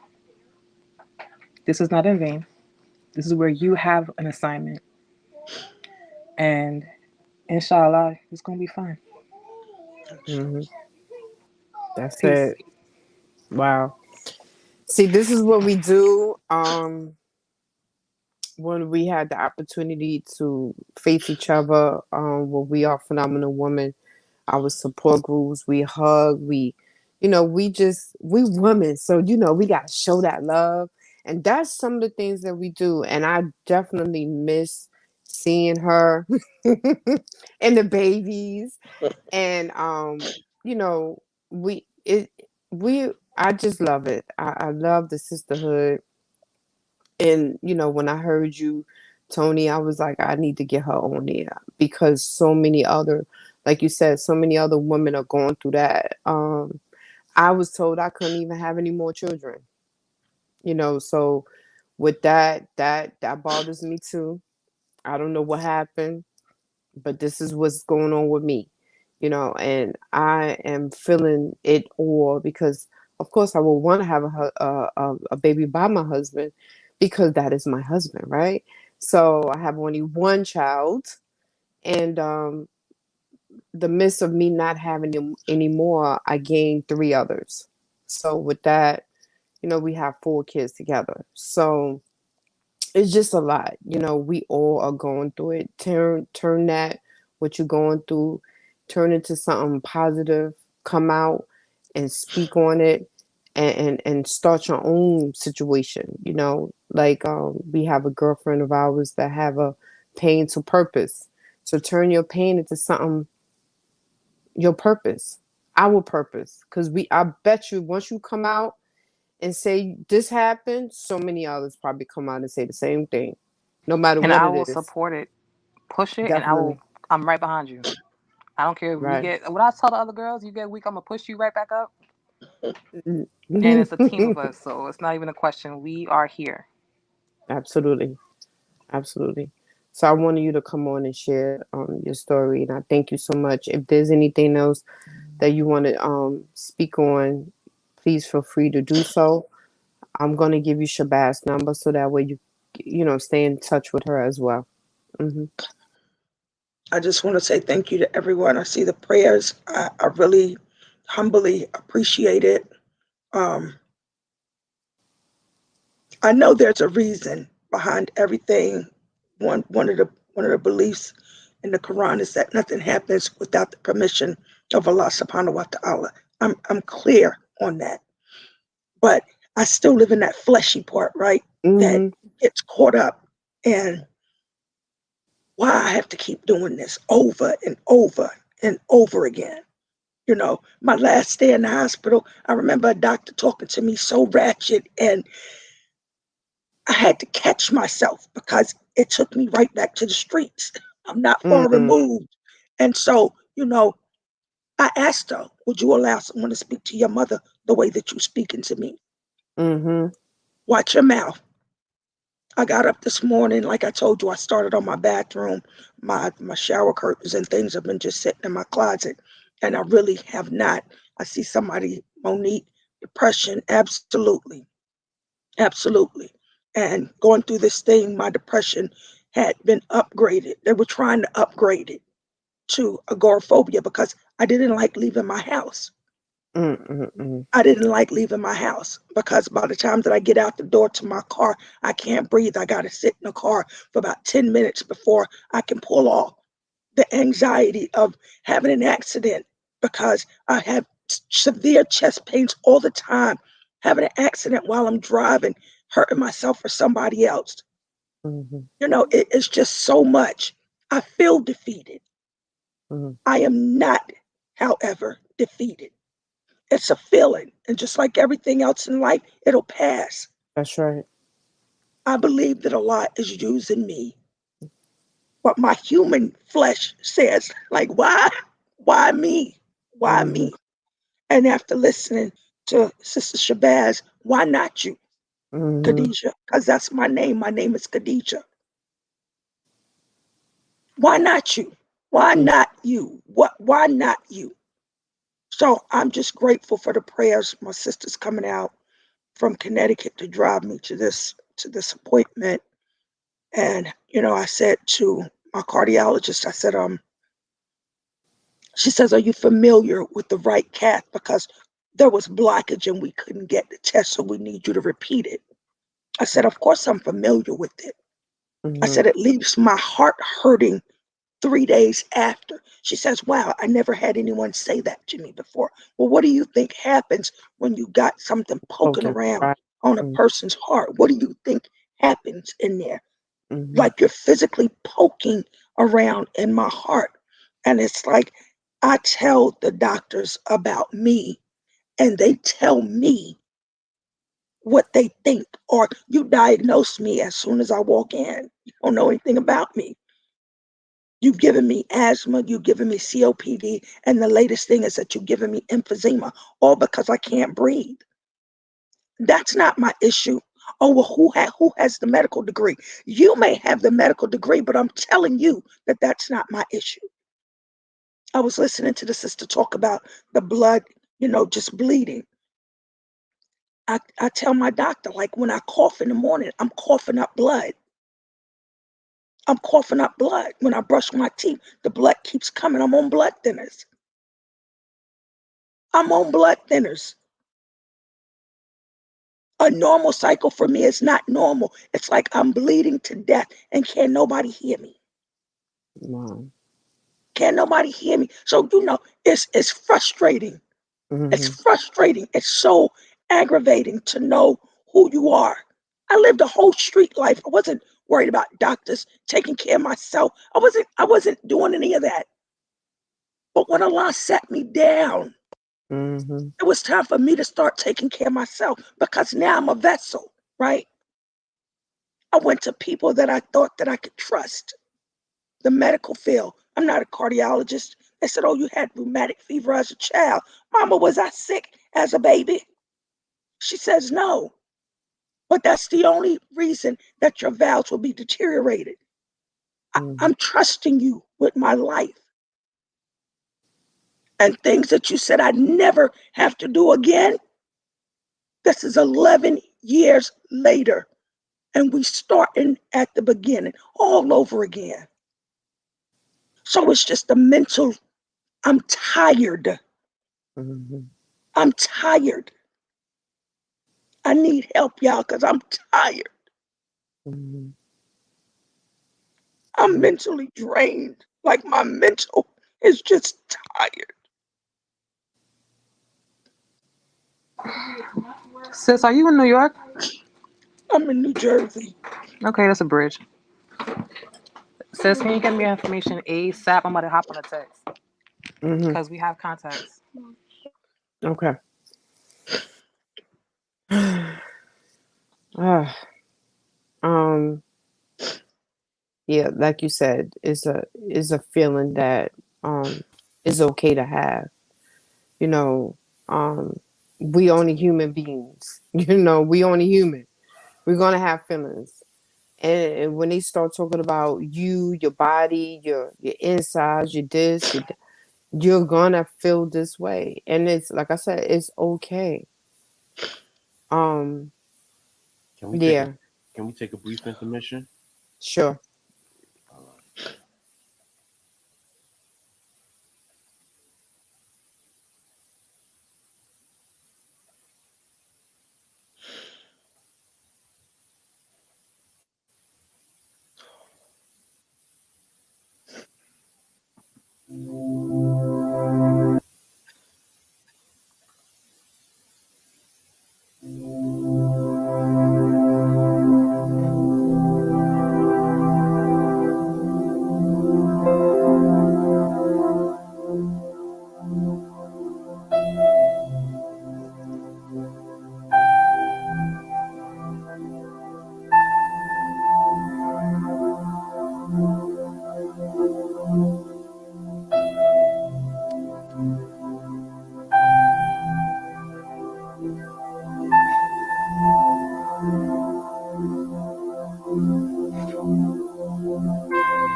women, all kinds of women in all walks of life, trying to get their life together, knowing that we don't need men to hurt us. We love ourselves first. We love yourself first. Everything else will come after that. So I'm excited to see what's going to happen with this organization, WAPW. And bunch of queens from WAPW that I can turn to anytime, day or night, and my queens have my back.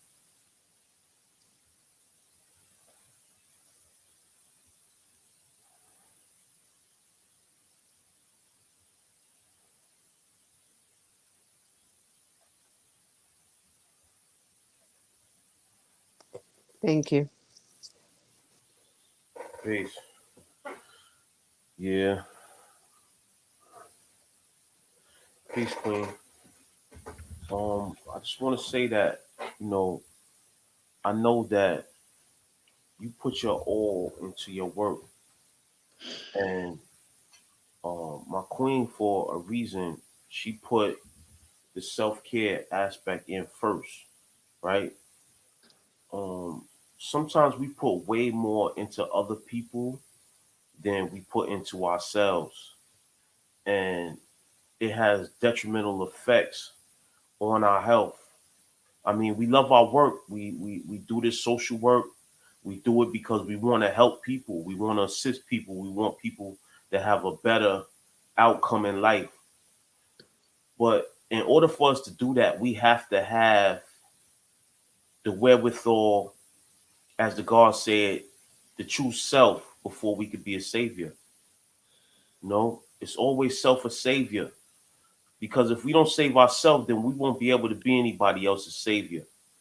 So we have to have that balance. We have to have that equality within self to say, you know, I'm going to take this time out to do this for me. And I know that you're doing things to better yourself, but sometimes we have to be selfless with self. We have to just, just say, you know what? I'm going to take this time and I'm going to do everything I need to do to get myself better. Because when I come back, I'm going to be so much stronger for the people that count on me. And we count on you on our team. Like, you're a very essential part of our team, right? But I just want to see you, pour more into your cup. Because we could be there to, you know, boost you up. But I just want to see you pour more into your cup. If that has to do with, attending different groups to gain support, or, developing friendships outside of your comfort base, doing things that are outside of your comfort base, whatever it may be. Sometimes we have to do that in order to pour more into our cup. I listened to your whole um, testimony. That's what it was. I listened to it and I understand in the public health field, which is what I am in, I know about these disparities that you spoke of, right? Right now, I live in Harlem. Just less than a mile from here in the Upper West Side, it's 10 years less life expectancy in Harlem than the Upper West Side. The Upper West Side is majority white. Harlem is majority black. These health disparities, hypertension, diabetes, cardiovascular disease, asthma, all of these affect our communities at a higher rate, is due to economic instability, is due to systematic racism, is due to, just our plight in this country. But what I will say is this, as the Queen pointed out in the beginning, self-care. We have to do whatever we can to boost our immunity, boost our well-being, boost our family, boost our communities. We have to do it. Because if not, as Shabazz said, there's things out there that will take us out. Mm-hmm. So, I mean, you really touched me. And I really want to end. I really want to end this podcast today, so we could talk to you offline. And I hope everybody learns something about what's going on here today. This is our family, man. Right? This is our family out here. Our family out here is suffering, and y'all taking this thing light. Everybody talking about spring break and partying and this, that, and the third. Y'all taking this thing light. Our people are suffering. The reason why coronavirus is hitting our neighborhoods harder is because of the issues, as the sister spoke about today. Not only do we suffer these issues in our communities, we suffer these issues when we go to our PCP and to the hospitals because they look at us as different. They think that we have higher thresholds of pain. They have people that have experimented on us because they thought we had higher thresholds of pain. But who should Black Lives Matter to? That's my question, because it's not them. Black lives have to matter to us, and we have to put our lives first and foremost, and our people, our community, those that we feel near and dear to. We have to put that first. So with that, I'm gonna say peace. If y'all have anything else to say, in closing, I'm just gonna say peace.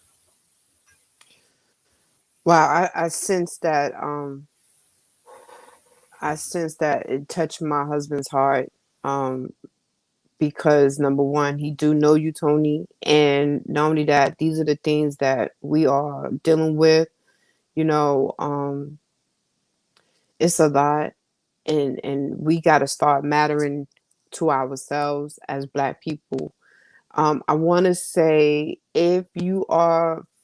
when you go to the hospital and they speak to you a certain way, let's start teaching people how to treat us, right? So how do we do that? Report them. Report them. The same way other class of people could report us, we could report them. Okay? We need to stop feeling or scared or forgiving. We so forgiving. That's our problem. This is not the time right now to just be forgiving. This is the time to let people understand I'm not taking your bullshit, and you're not going to constantly keep talking to me, disrespecting me, and putting me down because I'm in a situation. No, you can report that person. I report people. Yes, because at the end of the day, you're talking about me. I matter. And this is what our Black people need to start saying.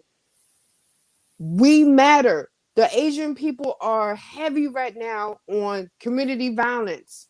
But community violence been happening to our people for the longest. When are we going to come together and start saying, no more, I'm not going to take it no more. These other classes of people are out here doing what they're doing. We're supporting them, but they're not supporting us. No. What are we doing? We so forgiving. We have a caller. Peace, caller. State your name and where you from. This is Brother Mark Maxey Peace, brother. in New York. I want to say my prayer go to our sister on the panel and also to Sister Shabazz. I thank them for sharing this day. I also want to share another piece that's so near and dear in my heart.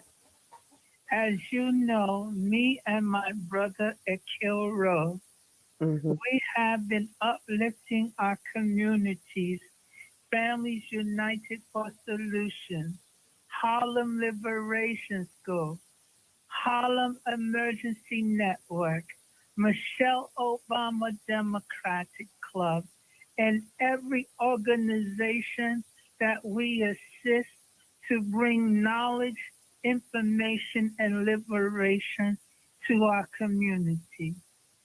and we were working on the Mother's Day peace rally when I took ill.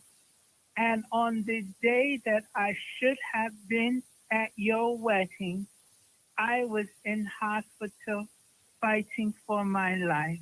Mhm. I nearly went into diabetic coma.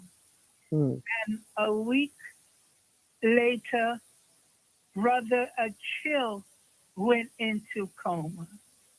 And so, yes, our health is our wealth. And as Sister Sekou said at Achille's memorial, that we as Black men, but we as community activists, including our sisters, we must pay more attention to our health. And so, Mhm. like the God ID say, there comes a time when self-preservation must come first. Because Absolutely. I've had many sisters tell me, Brother Mark, we need you. We Mhm. cannot expect for you to help us if you don't first help yourself. Yourself. Amen to that. Now, I cannot make everything that happened in my community. I had stroke, and many of my brothers and sisters not make it out the pandemic. Just in the last 3 days, I lose 5 people from my village. Oh Some man. from COVID, some from Mhm. violence, and some from accident. So we never know when our last day on earth is. But I say this, let the work that you have done, my sister, speak for you. There comes a time where you must draw attention to your health. And there are good sisters, like I hear Sister Shabbat is willing to come and meet you, to pray with you, and pray for you, because that is the strength of our Black community. So, sister, rest assured that I will be saying prayers for you, and I wish you a speedy recovery. And they say life and death is in the tongue. So I Mhm. may feel defeated, sister, but I say in the words of Brother R.J. Tayimba, who is the founder of the Harlem Liberation School University, together we will win, and always have that winner spirit. That's right. And blessings, Allah shines upon you. Thank you so much. I mean, I mean, Peace. shukran, brother. Thank you for calling in. yes. Soon, Uncle, right? Huh? Now I told him we'll speak to him soon. Okay. So I think I Shavana has something to share. yeah. So, for those who have issues with doctors or any medical staff, I know I'm not sure about outside of New York, but New York and the city and the counties, there's a thing called press ganey. So there's a whole healthcare reform in play. That press ganey that you guys get in the mail, they give you a survey or they'll ask you questions and then make a phone call. All New York City hospitals on paper are big nonprofits. So they're funded by outside people that have big money. Those Mhm. press gainies make or break those pockets. If Mhm. you feel any type of way, I don't care if the front desk person looked at you and sucked her teeth, document it. It goes on those papers. They Mhm. get removed. I know that there's a whole chain of command. Sometimes you can't do that Hmm. because that person at the top, maybe who's bothering you in that hospital. The CCG, the Clinical Commissioning Group, look for the one in your state, report there. Mhm. And if you feel that's not working, the ombudsman, talk to them. If you don't want to talk to either of those two options and the press gain you feel isn't working fast enough, You have every right to file a complaint with the state that you live in on the medical board. You can report directly to the board. You don't need an NPI number, you just need a name and where they work, and let them start working for you. All of That's our tax dollars push these hospitals. All these donations that they get, push them as well. They're working for you. So chastise them accordingly. that's right. Start reporting it. Like I said, there's no way I feel like a lot of things that continue to happen to us is because we're not reporting it, because we're so used to dealing with um certain things in the household, and it grows out into relationships and so on and so on. We do not deserve to get treated any less than the next person. We should be getting treated more, better, because why? Y'all want what we got. Either it's body parts, whatever it is, y'all know, like Shabazz said, we're the money. So with that, Tonie, I definitely going to reach back out. We're definitely going to come up. If we could go to Jersey to go to Walmart, we could come to Jersey, come see you and check up on you, see how you doing as well. And you're gonna get me first before you go out there. All right, not a problem. You know how we are. Listen. So with that being said, I want to say peace to everybody. I don't know if anybody else have anything to say, but we're going to speak to you outside of this. Okay. Peace. Thank you. Peace. Thank you for listening today. This is Speak Your Mind podcast with the Allis. Subscribe to our YouTube channel, Speak Your Mind podcast with the Allis. Subscribe, hit the notification bell, share this video with your family, your friends, your social networks. And we're going to keep adding on. We're going to keep bringing these current events, and we're going to keep talking about things that matter to our community. With that, I say peace. Peace. Peace.